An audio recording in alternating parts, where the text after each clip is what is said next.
नमस्कार मित्रों, मैं एसवी भारद्वाज आपका स्वागत करता हूं। तुला राशि तुला लग्न के लिए अद्भुत राजयोग का समय शुरू हो चुका है। दोस्तों, मकर संक्रांति के पश्चात पहला बड़ा राजयोग 16 जनवरी से लेकर 23 फरवरी तक सिर्फ और सिर्फ एक ग्रह के कारण आपको उपलब्ध रहेगा।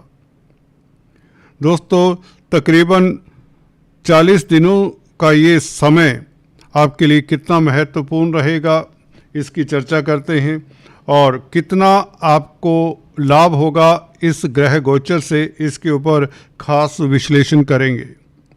मंगल की बात कर रहे हैं दोस्तों मुख्य रूप से।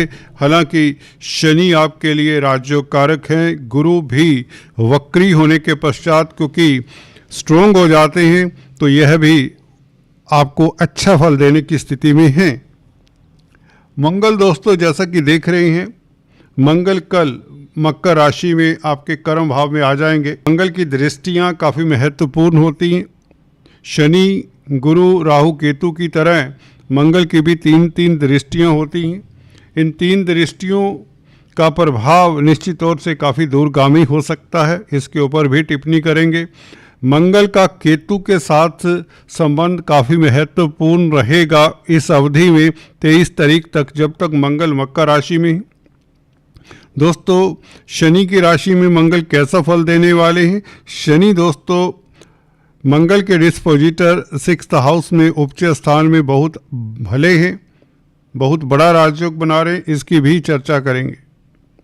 चर्चा को आगे बढ़ाने से पहले आपसे निवेदन, अगर आप पहली बार आए हैं तो कृपया सब्सक्राइब कर लें।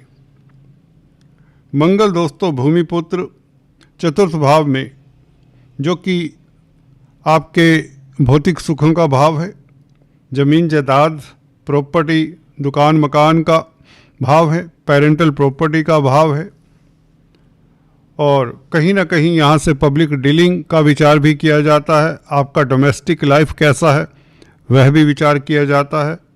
आपके पेरेंट्स का स्टेटस कैसा है, संस्कार कैसे मिलते हैं आपको बचपन से, उसका भी विचार किया जाता है। बेसिक एजुकेशन का विचार भी कुछ हद तक यहाँ से किया जा सकता है। तो दोस्तों, मंगल का कल 16 जनवरी से मकर राशि में ये उच्च के हो जाते हैं, एक्साल्टेड होते हैं। किस तरह का सुखद फल देते हैं मंगल, इसकी चर्चा करते हैं। दोस्तों, मंगल जहाँ पर भी बैठते हैं, जिस भाव में होते हैं, जिस ग्रह के साथ होते हैं, तो मंगल का वर्चस्व स्थापित होता ही है। हालांकि सूर्य के साथ होंगे, शुक्र के साथ होंगे और बुध भी 17 तारीख से एक रोज पश्चात मंगल के साथ चतुर्ग्रही राजयोग तो बनाएंगे। शुक्र, सूर्य, बुध ये तीनों ही कारक ग्रह हैं।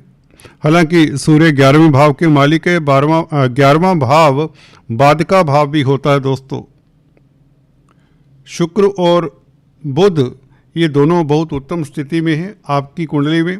भाग्य स्थान का मालिक शुक्र के साथ संबंध बनाएगा। बुध और शुक्र का लक्ष्मी नारायण राजयोग भी और मंगल के साथ संबंध होगा। तो मंगल जो कि आपके धन के मालिक हैं, पब्लिक से धन आने के योग बनते हैं, डोमेस्टिक लाइफ आपका बेहतर होने के योग बनते हैं। इस मंगल के कारण जमीन जायदाद प्रॉपर्टी में के क्रय विक्रय से, सेल परचेज से आपको अच्छा खासा लाभ होने के योग बनते हैं। मंगल क्योंकि शनि की राशि में और शनि राजयोग कारक हैं, क्रूर ग्रह हैं। शनि 3 से 11 भाव में अच्छा फल देते हैं, इसलिए शनि की सुदृढ़ स्थिति के कारण, और शनि वैसे ही 3-4 रोज पश्चात अपने नक्षत्र में शनि भी प्रवेश कर जाएंगे। शनि जैसा फिर ग्रह कोई और नहीं होगा आपके लिए। वैसे भी शनि यहाँ से शिफ्ट होने से पहले कुछ ना कुछ आपको अवश्य देकर जाएंगे। मैं अक्सर अपने वीडियोज़ में बताता आया हूँ, आपकी कोई मनोकामना बहुत जल्द पूर्ण करने वाले हैं जुलाई से पहले। शनि का ये गोचर अपने नक्षत्र में, उत्तरा भद्रापद नक्षत्र में, आपको विदेशों से लाभ देने वाला है, अचानक से सफलता देने वाला है और कहीं ना कहीं वसीयत का कोई पैसा मिल जाए आदि इत्यादि इस तरह के योग शनि बना रहे हैं। और मंगल का अब शनि की राशि में उच्च का स्थापित हो जाना, तो आपके व्यापार व्यवसाय में वृद्धि, दाम्पत्य जीवन अच्छा रहेगा इस मंगल के कारण। क्योंकि मंगल की जहाँ तक दृष्टि की बात है, चतुर्थ दृष्टि 7th हाउस के ऊपर व्यापार व्यवसाय के लिए अच्छी है, आपकी लव लाइफ के लिए अच्छी है, आपका दाम्पत्य जीवन अच्छा रहेगा और भागीदारी में कामकाज अच्छा चलेगा। अदालती मसलों में भी इस अवधि में 20 जनवरी से खासकर जब शनि अपने नक्षत्र में प्रवेश करते हैं तो आपकी जीत निश्चित होती है।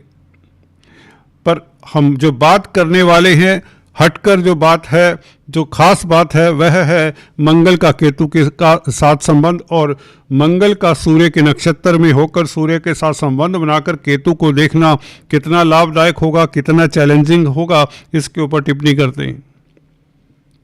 मंगल दोस्तों यूं तो क्रूर ग्रह हैं, क्रूर ग्रह की दृष्टि इतनी शुभ नहीं मानी जाती, परंतु 3 से 11 भावों के ऊपर क्रूर ग्रहों का जितना ज़्यादा प्रभाव हो उतना बलशाली यह रिजल्ट देते हैं ये 3 से 11 भाव। मंगल की अष्टम दृष्टि केतु के ऊपर, और मंगल आपको बता दें सूर्य के नक्षत्र उत्तरा भद्रापद नक्षत्र में गोचर कर रही हैं। सूर्य का साथ मकर संक्रांति से मिल चुका है, मंगल के साथ युति में है, मकर राशि में सूर्य आ चुके हैं। सूर्य और मंगल की स्थिति ये बहुत लाभकारी होगी क्योंकि सूर्य 11वें भाव के मालिक है, लाभ स्थान के मालिक हैं। मंगल का सूर्य के नक्षत्र में गोचर और मंगल का सूर्य की राशि और केतु को देखना ये अत्यंत शुभ होगा। 11वां भाव आपकी आय का है, इनकम का है, आपकी इनकम को कई गुना बढ़ाने में मददगार होगा ये उच्च का मंगल। सूर्य के नक्षत्र में रहते हुए सूर्य के साथ युक्त होकर जब ये केतु को देखेगा तो दोस्तों 100% मैं कहता हूं इससे बड़ा राजयोग होता नहीं है। सूर्य मंगल केतु तीनों ही क्रूर ग्रहों का प्रभाव 11वें भाव के ऊपर, इससे लाभकारी स्थिति हो नहीं सकती। आपकी कोई मनोकामना पूर्ण होगी, कब तक होगी? 23 फरवरी से पहले पहले। 16 जनवरी को भी पूरी हो सकती है, कल ही पूरी हो सकती है। 16 जनवरी को ही यह राजयोग बन जाता है। मंगल जैसे ही मकर राशि में आता है, सूर्य के नक्षत्र में होगा, सूर्य का साथ होगा, इससे बड़ी बात और हो क्या सकती है। और लग्नेश शुक्र साथ में, हालांकि दोनों के मित्र नहीं हैं सूर्य और मंगल के। इस अवधि में आपको इतना ध्यान देना होगा कि किसी प्राय व्यक्ति के साथ, क्योंकि बुध का भी मेल यहाँ पर 17 तारीख को हो जाएगा, अजनबी व्यक्ति के साथ कोई किसी तरह का डॉक्यूमेंट साइन ना करें, किसी तरह का कॉन्ट्रैक्ट साइन ना करें, क्योंकि बुध कुमार ग्रह अभी अस्त चले आ रहे हैं। फरवरी के पहले सप्ताह तक बुध अस्त रहेंगे, तो इसलिए आपको डॉक्यूमेंट्स पे साइन करने के लिए यह कॉम्बिनेशन में आपको थोड़ा सा सतर्कता बरतना है। कुल मिलाकर मंगल का यह दृष्टि संबंध केतु के साथ सूर्य के नक्षत्र में होते हुए बहुत बड़ा लाभ का योग बनता है। कोई मनोकामना पूर्ण होती है, मित्रगण आपका साथ देते हैं, जमीन जायदाद प्रॉपर्टी संबंधित कामकाज से लाभ हो, शासन सत्ता से जुड़े लोगों को भी लाभ होता है, राजनीति से लाभ होने के योग बनते हैं। इस तरह के मंगल डेफिनेटली आपके लिए लाभकारी है। मंगल की सप्तम दृष्टि आपके कैरियर के भाव के ऊपर, उच्च का मंगल जो कि 2nd हाउस का मालिक है, धन आने के प्रबल योग बनते हैं कैरियर के मामलात को लेकर। हालांकि आप कहेंगे नीच की दृष्टि है। जी हाँ दोस्तों, थोड़ा सा सतर्क रहें अपनी जॉब को लेकर खासकर। Do not change your job on your own. अपनी नौकरी को अपने बूते पर चेंज मत करें। स्थितियां अगर असहज है तो कोई दिक्कत नहीं है, क्योंकि शनि योग कारक है। शनि के कारण आपको बेहतर ही फल मिलेगा। अगर मंगल को आप समझते हैं कैरियर को नेगेटिव प्रभाव दे रहा है, ऐसा नहीं है, क्योंकि जब गुरु और शनि जैसे 2 बड़े ग्रह आपकी हित में हो, आपकी फेवर में हो, तो दिक्कत नहीं होती।